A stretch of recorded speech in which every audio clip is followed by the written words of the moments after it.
नमस्ते दोस्तों, आप सबका स्वागत है मेरे चैनल पे। दोस्तों आज हम बात करेंगे एक और एसएमई आईपीओ की, जिसका नाम है ऑल ई टेक्नोलॉजीज लिमिटेड।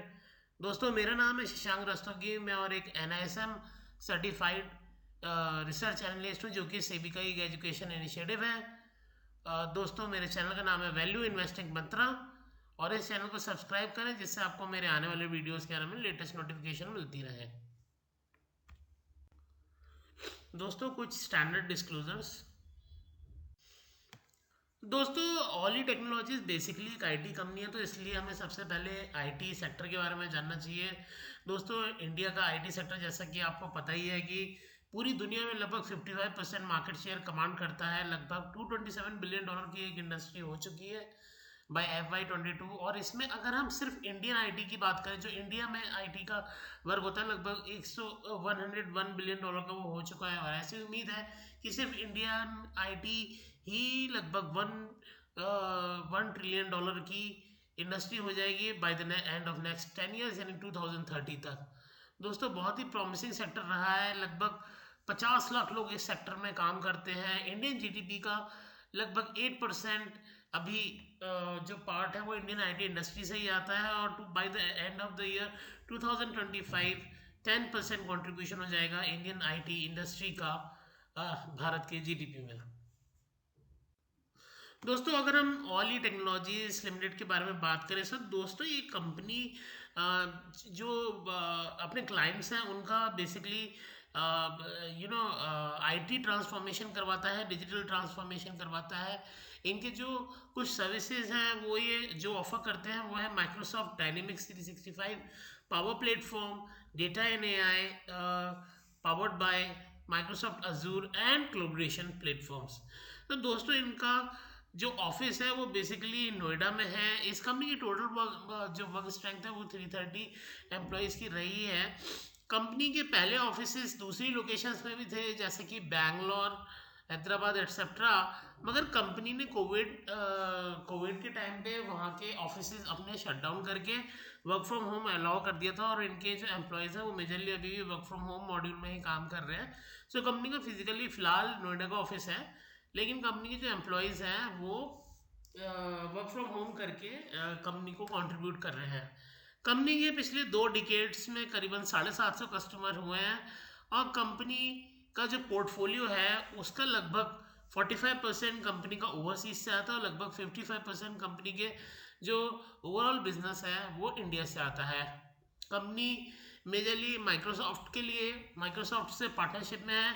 और माइक्रोसॉफ्ट का दोस्तों अगर हम डायनेमिक्स 365 का अगर मार्केट साइज देखें ओवरऑल, तो वो पिछले एक साल में 43% से ग्रो हुआ है FY21 में। और ये एक्सपेक्टेड है कि लगभग 25% की ग्रोथ रेट से ग्रो होके अगले 2 से 3 साल में ये $50 बिलियन का हो जाएगा 35 बिलियन से। तो दोस्तों जो सर्विसेज ऑफर कर रहे हैं उनमें काफ़ी ज़बरदस्त ग्रोथ की चांसेस हैं। और जो इनके मेजर कॉम्पिटिटर हैं दोस्तों वो है सेल्स फोर्स, SAP, ओरेकल। मगर ये दोस्तों कंपनी अपने डिस्टिंक्ट पोर्टफोलियो से एक एज रखता है अपने कंपटीशन पे। इनके पास माइक्रोसॉफ्ट स्टैक्स करके जो इनका बेसिकली जो प्रोडक्ट पोर्टफोलियो है वो ना केवल ERP और CRM में सर्विसेज ऑफर करता है, बल्कि दूसरे डिपार्टमेंट में भी अपनी सर्विस ऑफर करता है। तो एक डिस्टिंक्टिव एज है माइक्रोसॉफ्ट की वर्सेस कंपटीशन। और क्योंकि ऑली टेक्नोलॉजीज उसी की सर्विसेज ऑफर करता है, तो ऑली टेक्नोलॉजीज को भी एक एडेड एडवांटेज है। दोस्तों अगर हम इस IPO के बारे में बात करें, तो दोस्तों ये IPO 9 तारीख को खुलेगा और 13 तारीख को बंद होगा। Company basically upper price brand में 90 रुपीज़ पर शेयर पे ये निकाल रही है। इसका लॉट साइज लगभग 1600 का है, क्योंकि ये SME कंपनी है। और लगभग आपको ये अगर रिटेल कोटा में आप डालते हैं लगभग 1,44,000 के करीब कॉस्ट करेगा। और अगर दोस्तों हम देखें तो रिटेल पोर्शन इनके टोटल इशू साइज का 35% रहेगा। दोस्तों अगर हम कंपनी के ऑब्जेक्टिव देखें तो देखो दोस्तों हमें काफ़ी इस पर ध्यान रखना चाहिए। कंपनी के बेसिकली मेजर ऑब्जेक्ट्स क्या हैं इशू के, क्योंकि काफ़ी जो नए आईपीओ आते हैं आप उसमें देखते हैं कि उसमें जो पुराने इन्वेस्टर्स हैं वो प्रॉफिटेबल एग्जिट के लिए ज़्यादा इशू ला रहे हैं। वो हमारे लिए बहुत ज़्यादा काम करनी है, हमें वो कंपनी ज़्यादा प्रेफर करनी चाहिए जो कंपनी हमने बिजनेस में लगा रही है। जैसे कि हम इसमें देखते हैं कि कंपनी मेजरली जो भी पैसा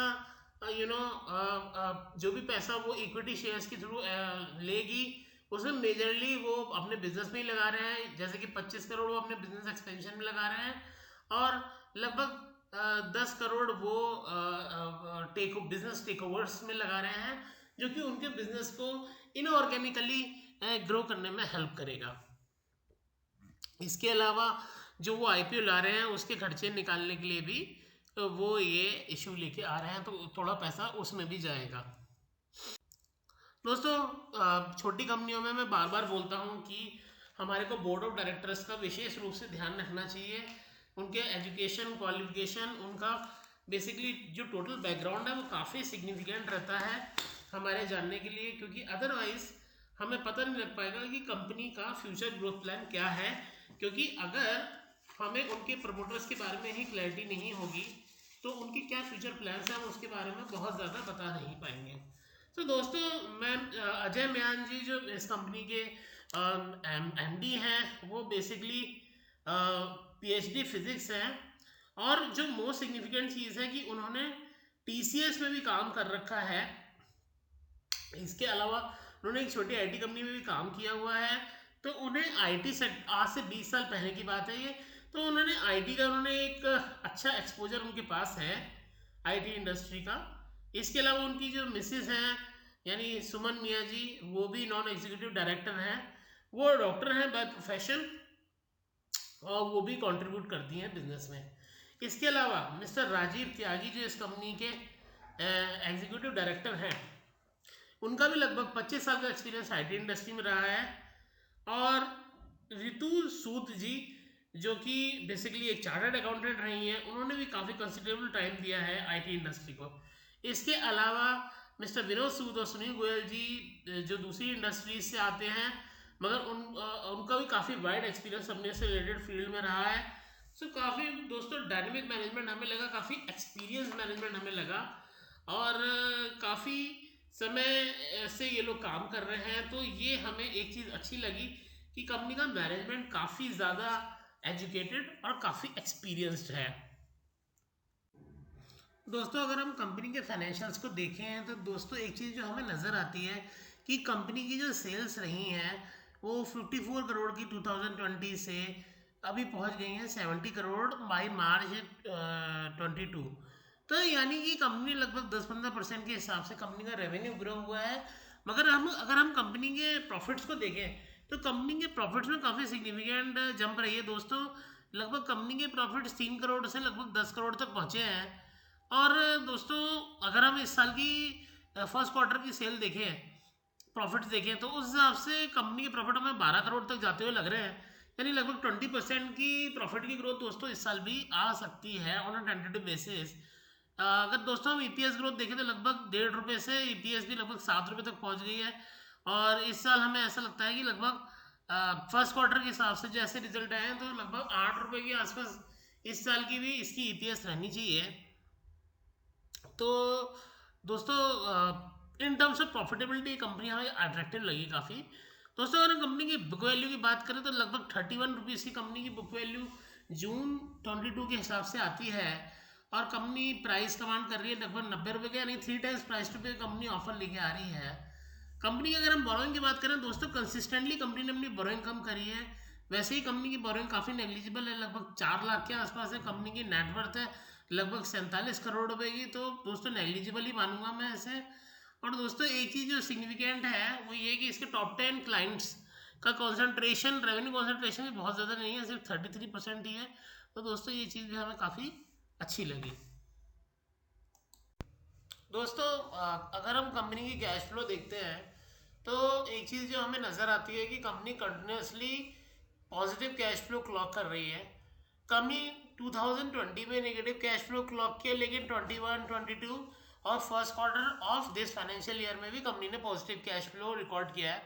दोस्तों कैश फ्लो एक बहुत ही सिग्निफिकेंट चीज़ होती है, क्योंकि कई कंपनी अपने प्रॉफिट को काफ़ी एलिवेट करके दिखाते हैं, बट एक्चुअली उनकी बुक्स में वो पैसा कभी आता ही नहीं है, क्योंकि वो बैड डेट्स में चला जाता है।